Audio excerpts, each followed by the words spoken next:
Welcome to the RV Park Mastery Podcast, where you will learn the correct way to identify, evaluate, negotiate, perform due diligence on, renegotiate, finance, turn around, and operate RV parks. And now, here is your host, the fifth largest owner of RV and mobile home parks in the U.S., Frank Rolfe. Most RV parks have a very simple construction. You've got a down payment, and you have a first lien mortgage with a lender. And that's how you buy the RV park. But then sometimes you'll find RV park deals which have one more participant. Down payment, first lien mortgage, and seller second mortgage. Now, why would you need a seller second mortgage? Well, there's some very practical reasons for that. But then there's one big downside to it. This is Frank Rolfe with the RV Park Mastery Podcast. We're going to explore the world of seller seconds, what you need to know about them, good attributes, bad attributes, so you can make a better decision when it comes time to buy the RV park, whether or not you should entertain a seller second or not. So what is a seller second? A seller second is a non-secured loan from the seller in which they agree to hold back part of the money that they should be receiving at sale traditionally in the form of a note, basically an IOU, one that has monthly payments typically just the same as your first lien mortgage with the lender. But because it's a seller second, it doesn't typically conform to normal banking rules and regulations. There's no bank examiners watching over from the federal government. So in this case, the seller can pretty much do whatever they want with it. I've seen seller seconds that have no payments due for a period of time. I've seen them where they start off at a low interest rate and stair step up. I've seen all kinds of issues. Now, what is there to know about seller seconds you need to be aware of? Well, I would want to have all the same things in a seller second note you have in a first lien note. I'd want to have in there such items as the ability to fix things if they don't get their payment. So one period to cure agreement whereby if they don't get the payment, they send you a certified letter and say, I didn't get the payment. You have some period of time, typically a matter of weeks or maybe even as much as a month to make the payment before you would technically go into default. So you want to have all of those things. But the big thing to think about a seller second really is that it's a pressure relief valve because what's happened is that the bank, when they're doing their valuation on the RV park, it does not really meet the appraised value. So what you have going on now is you want to buy the RV park for $500,000. You agree to put $100,000 down. The appraisal comes in. It doesn't come in at $500,000. It comes at $400,000. And the bank will do 80% of that or $320,000. How are you going to bridge the gap? $320,000 on the mortgage and $100,000 out of your bank account isn't going to hit $500,000. So in those cases, what happens? What happens is the seller carries a second and bridges the gap. That's the only way that deal was able to go down. So there's some very constructive reasons you would need to use seller carry, good things, positive things, but then there's some other things that you need to be aware of. Now, the first good use of a seller second is because it is the way was meant to be. The seller second was used as a pressure relief valve because the appraisal did not make based on the price. Now, you might say, well, why not? Maybe I shouldn't buy this property. Well, that may be true, but it may also be that the property is highly underutilized. We've all seen RV park locations where everything is great, but what's holding the property back is simple. It's mom and pop. They lost interest. They're unsophisticated. A common issue is they have no idea how to do any kind of online marketing.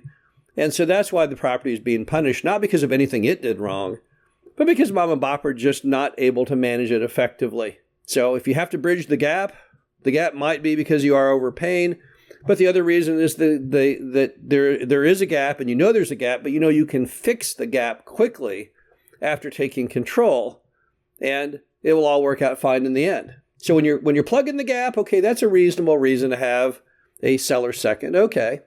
And then sometimes it's because the property needs a whole lot of work. We've all seen RV parks like that where everything is broken from the side at the front all the way in. Everything's bad. The roads are shot. The water is shot. The power is shot. Sewer is shot. You can't find a single thing when you examine the property that isn't shot. It's all broken. Maybe in various levels of broken, but nevertheless, it's not usable in its current form. So how are you going to pay to do that? You're using all your money on the down payment. How are you going to fund these improvements? Well, the answer again may be a seller second. You say to the seller, look, seller, I'm sorry, but I just don't have the money to do this deal based on the price that you want, which, okay, the price is reasonable for what you have, I guess. But look at all the deferred maintenance. Everything in here is broken. How in the world are we going to bridge that gap? Maybe if you carry a second mortgage, I can do it. And that just might be the key. And again, that's purely reasonable. It's a business decision that you make. You say to yourself, okay, I want to get this thing done. So that's how you basically are going to go get it done. But then there's a third reason. And the third reason is a bad one. And the third reason is that mom and pop are trying to sell it in excess of its true value, that the bank is correct. They've done their appraisal properly. There is no upside to the deal. And you're going to get in deep trouble with it. And they're going to carry that second because they just want to get you to go forward and buy the thing. That's the dangerous form of seller financing. You know, before I got in to the RV park business, I owned a billboard company down in Dallas. And back in the 80s, when I had the billboard company in the early 90s, ultimately I sold the property, the billboard company off to a group. And during that same period, there were a number of other large sales. And the biggest sale that happened in billboard land back then was a sale of a company called Foster & Kleiser. And it was sold to a guy named Patrick Joyce. And the guy that owned it was America's first billionaire. But the problem is he knew the true value of the company. And he knew that the guy was paying way too much. So to make the deal happen and to calm everyone's nerves, he agreed to carry a big old second on it. And then he told the lenders, look, this has to be reasonable. Deal, great deal, because I wouldn't be crazy enough to carry an unsecured second if I didn't think I'd ever get paid, right?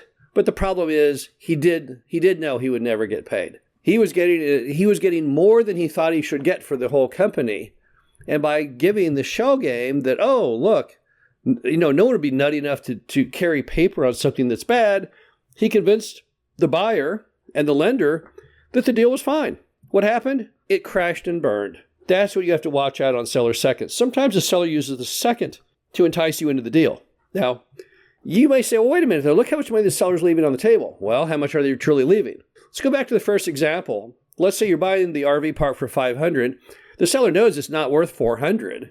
So the seller says, okay, yeah, I'll do that seller second, just because he just wants the value that already existed of the $400.